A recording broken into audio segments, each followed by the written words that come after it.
नमस्कार प्यारे बच्चों, मैं हूं सुमित साहू और आप जुड़े हुए हैं मेरे YouTube channel M with Sumit के साथ। जैसे कि हमने आप लोगों से एक छोटा सा वादा किया था कि हम विषय भौतिकी और रसायन शास्त्र को लेकर इम्पोर्टेंट टॉपिक्स का वीडियो लेकर के आएंगे आज से। तो उसी सीरीज को हम लोग स्टार्ट करने वाले हैं, है ना। और आप सभी को ज्ञात होगा कि कक्षा जो 12वीं की जो परीक्षाएं हैं, है ना, जो कि खास करके हम लोग सीजी बोर्ड की बात कर रहे हैं, तो वो जो है आपका 2 मार्च से स्टार्ट है। ठीक है, तो यूं कहें तो आपके पास केवल 2 महीने ही शेष रह गए हैं और 2 महीने में भी अगर हम लोग सोचें तो लगभग आपका 15 से 20 दिन ऐसे ही प्रैक्टिकल में निकल जाएगा। तो मोटे मोटे तौर पे अगर हम कहें तो लगभग 30 से 40 दिन ही आपके पास रह जाते हैं और इन 40 दिनों में आपकी जो तैयारी का जो तरीका है वो कैसा होना चाहिए, ये आपके ऊपर डिपेंड करता है, ताकि कम समय में आप पूरे सिलेबस को कवर कर सकें। ठीक है, तो उसी को ध्यान में रखते हुए मैंने एक विचार किया कि चलिए हम भी कुछ मदद कर ले आप लोगों के लिए। तो हम अपनी ओर से जितना हो सके हम इन 2 महीनों में आपकी तैयारी कराने का प्रयास करेंगे। ठीक है, तो इसी सीरीज में आज हम लोग फिजिक्स को लेकर के एक चैप्टर उठाए हैं और एक चीज और मैं बता देना चाहता हूँ कि हम जो भी चैप्टर हम लोग उठाएंगे, मतलब स्टडी करने के लिए वो चैप्टर को पूरा कंप्लीट पढ़ेंगे, ताकि वो अगर वीडियो आप देखते हो, मेरा जो वीडियो देखते हो, तो उसके बाद उससे बाहर आपको कुछ भी पढ़ना ना पड़े। ठीक है, तो आपके फिजिक्स में आपको पता है कि टोटल 15 चैप्टर है ना भाई। तो प्रयास करेंगे कि हर चैप्टर के इंपॉर्टेंट टॉपिक्स कवर हो सके और जो टॉपिक बहुत ज़्यादा इंपॉर्टेंट है उसी पे हम लोग ज़्यादा चर्चा करेंगे, बाकी चीज़ों को बस हम समझने के लिए पढ़ते चलेंगे। ठीक है, तो चलिए आज हम लोग स्टार्ट करते हैं इसी सीरीज में अध्याय नंबर 14, है ना। आप ये मत सोचिएगा कि हम सीक्वेंस में चलेंगे तभी समझ में आएगा, ऐसा कुछ नहीं है। जो चैप्टर एक दूसरे से रिलेटेड रहेगा उसको मैं सीक्वेंस में पढ़ाऊंगा और जो चैप्टर किसी दूसरे चैप्टर से रिलेटेड नहीं रहेगा उनको हम लोग ऐसे ही कवर करते हुए चलेंगे। ठीक है, हम 1 बाय 1 पढ़ सकते हैं। मैं पीछे के चैप्टर इसलिए उठा रहा हूँ क्योंकि शुरू के चैप्टर्स तो आपने बेहतर तरीके से पढ़े होंगे, लेकिन पीछे के चैप्टर्स क्या है हम लोग बाद में पढ़ते हैं तो उतने अच्छे से तैयारी नहीं हो पाती है, तो इसलिए मैं पीछे के चैप्टर्स को पहले आपको कवर करने का प्रयास करूंगा। ठीक है, तो चलिए हम लोग आज जो पढ़ने वाले हैं उस चैप्टर का नाम है अध्याय 14। ठीक है, अध्याय 14 जिसका नाम है अर्धचालक इलेक्ट्रॉनिकी पदार्थ युक्तियां तथा सरल परिपथ। ठीक है, तो ये चैप्टर हम लोग पढ़ने वाले हैं।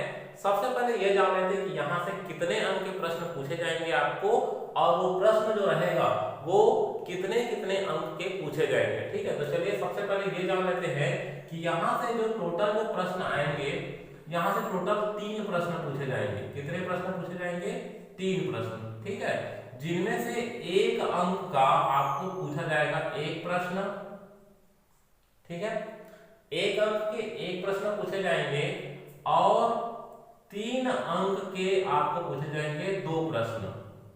ठीक, इस प्रकार 1 अंक का 1 प्रश्न मतलब ये 1 अंक का हो गया और 3 अंक के 2 प्रश्न मतलब 3 दूनी 6। इस प्रकार यहाँ से आपको 7 अंक के प्रश्न पूछे जाएंगे, मतलब जो 7 अंक आपको यहाँ से प्राप्त हो जाएगा। तो पता है कि फिजिक्स जो है आपका 70 मार्क्स का होना है और साथ ही 30 नंबर आपका प्रैक्टिकल से मिलेगा। इस प्रकार टोटल हो जाता है 100। तो जो आपका अध्याय नंबर जो 14 है अर्धचालक इलेक्ट्रॉनिकी पदार्थ युक्तियां तथा सरल परिपथ, यहाँ से आपको पूछे जाएंगे केवल और केवल 7 अंक के, है ना। वैसे देखा जाए तो 7 अंक बहुत होता है एक चैप्टर से। ठीक है, जिसमें से एक प्रश्न जो रहेगा, है ना, वो 1 अंक का रहेगा और 2 प्रश्न जो रहेगा वो 3-3 अंक के, मतलब टोटल 6 अंक के रहेंगे। ठीक है, मैं मोटे मोटे तौर पर आपको ये और बता देता हूँ कि ये प्रश्न आखिर आएंगे कहाँ से, है ना। तो आपका जो ये चैप्टर है यहाँ पर 3 ही टॉपिक सबसे इंपॉर्टेंट है। वो 3 टॉपिक क्या है बताता हूँ, है ना, फिर पूरा डिटेल से पढ़ेंगे। एक तो प्रश्न जो आपको पूछा जाएगा वो पूछा जाएगा पीएन संधि डायोड से। सुनते जाइए, है ना भाई, कहाँ से पूछा जाएगा?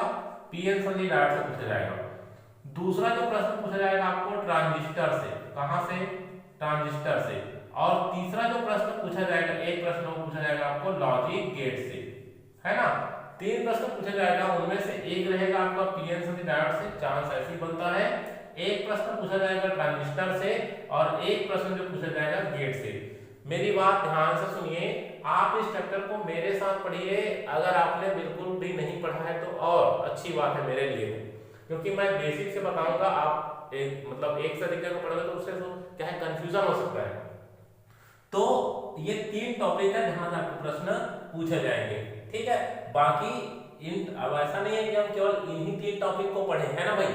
इन्हीं 3 टॉपिक को पढ़ने से कुछ होने वाला नहीं है, क्योंकि इनके बेस भी तो होंगे ना, क्योंकि इन चीजों को समझने के लिए हमको कुछ बातों को और जानना पड़ेगा। तो पढ़ेंगे सीक्वेंस, पूरे चैप्टर्स को पढ़ लेंगे। उसके बाद आपको जो मेहनत करना है परीक्षा के दृष्टिकोण से, वो आपको करना है पीएन संधि डायोड पर, दूसरा ट्रांजिस्टर पर और तीसरा गेट पर, ठीक है। और गेट सो इंटरेस्टिंग टॉपिक है, बहुत ही स्पेशल टॉपिक है। सो मेरे साथ इंटरेस्ट का जरूर पढ़ेंगे आप लोग, ठीक है बच्चों। तो चलिए हम लोग शुरुआत करते हैं इस चैप्टर की। और सबसे पहले जानते हैं यहाँ के इंपॉर्टेंट टॉपिक्स, है ना, कि किस प्रकार यहाँ पे कौन कौन से टॉपिक्स हैं। मेन टॉपिक्स तो ये हो गया, बट डिटेल्स जैसे पढ़ेंगे तो ये टॉपिक्स कौन कौन है, और जिसकी मदद से हम लोग इस चैप्टर से 7 में से 7 अंक अर्जित कर पाएंगे, ठीक है। तो चलिए इंपॉर्टेंट पॉइंट्स इस चैप्टर का, किस चैप्टर का, अर्धचालक इलेक्ट्रॉनिकी पदार्थ युक्त सरल परिपथ। तो सबसे पहला जो टॉपिक है यहाँ पर इलेक्ट्रॉनिकी, है ना, ये भी हमको जानना चाहिए क्योंकि ये चैप्टर पढ़ना है। दूसरा जो जानेंगे हम लोग अर्धचालक, कुचालक और अर्धचालक के बारे में, सॉरी चालक, कुचालक और अर्धचालक के बारे में। तीसरा जानेंगे ऊर्जा स्तर और ऊर्जा बैंड के बारे में। चौथा जानेंगे टाइप ऑफ एनर्जी बैंड, ऊर्जा बैंड के प्रकार। ये 2 प्रकार के होते हैं, एक होता है संयोजकता बैंड और दूसरा होता है चालन बैंड, ठीक है। हो सकता है इसी को पूछ दिया आपको 1 नंबर में कि ऊर्जा बैंड कितने प्रकार के होते हैं, तो आपको पता होना चाहिए कि संयोजकता बैंड और चालन बैंड, ठीक है। अगला जो टॉपिक हम लोग जानेंगे वो है वर्जित ऊर्जा अंतराल, ठीक है। नेक्स्ट जानेंगे ऊर्जा बैंड के आधार पर, किसको समझने का प्रयास करेंगे, ऊर्जा बैंड एनर्जी बैंड के आधार पर, ठीक है। हम लोग किसको समझने का प्रयास करेंगे, चालक, विद्युत रोधी और अर्धचालक को। नेक्स्ट जो टॉपिक रहेगा उसमें हम लोग जानेंगे अर्धचालक व उनके प्रकार, सेमीकंडक्टर एंड इट्स टाइप, ठीक है, उसके प्रकार। उसके बाद अगला टॉपिक है जो कि यहाँ से आपके इंपॉर्टेंट टॉपिक स्टार्ट होते हैं, वो रहेगा पीएन संधि डायोड। इसी में जानेंगे अक्षय पर और इसी में जानेंगे रोधिका विभव या प्राचीर विभव के बारे में। अगला जो टॉपिक है वो है पीएन संधि डायोड में धारा प्रवाह, मतलब जो पीएन संधि डायोड पढ़ेंगे उसमें लोग विद्युत परिपथ तैयार करेंगे, जो कि 2 प्रकार से परिपथ इसका तैयार किया जाता है। सुन लीजिए फिलहाल, फिर डिटेल से तो जानेंगे ही। एक बनता है अग्र अभिनति का और दूसरा बनता है पश्च अभिनति का। कैसे अग्र अभिनति बनता है और कैसे पश्च अभिनति बनता है वो आगे जानेंगे।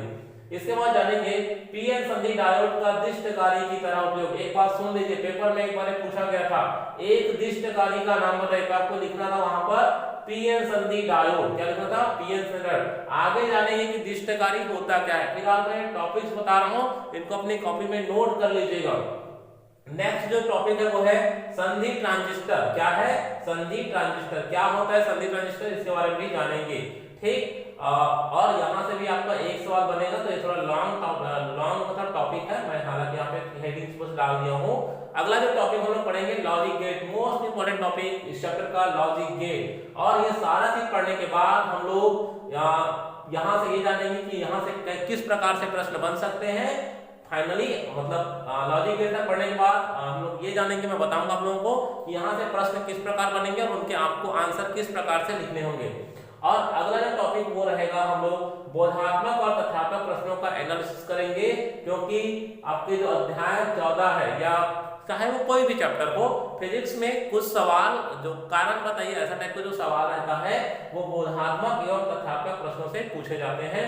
और यहाँ तक होने के बाद हम इसको एक बार फटाफट से रिवीजन कर लेंगे और फाइनली हम लोग मैं ये बताऊंगा आपको कि यहाँ से सवाल कैसे पूछे जाएंगे और मैं एक एक नमूना हर टॉपिक से दे दूंगा, जिससे फिर फाइनली आपको ये तैयारी हो जाएगा, ठीक है। 2 महीना बहुत होता है। मैं तो ये कहता हूँ कि अगर आपने अभी तक कुछ भी नहीं पढ़ा है तो भी इसे बेहतर मेहनत करके 80 से 90% ला सकते हो। ठीक है, बस उसके लिए एक सही तरीके से आपको स्टडी करना पड़ेगा भाई, है ना। तो ये रहा रूपरेखा आपका इस चैप्टर का, और ये रहे इंपॉर्टेंट टॉपिक्स, और यहाँ से पूछे जाएंगे 1 अंक के 1 प्रश्न और 3 अंक के 2 प्रश्न। इस प्रकार यहाँ से 7 अंक के प्रश्न पूछे जाएंगे। ठीक है, तो ये था आपका इंट्रोडक्शन वीडियो इस चैप्टर का। फिर अगले क्लास में, है ना, या अगले वीडियो में हम लोग यहाँ से शुरुआत करेंगे। तो इस वीडियो के साथ जुड़े रहिए, मैं लगातार आपको वीडियो प्रोवाइड करते ही जाऊंगा। ठीक है ना भाई।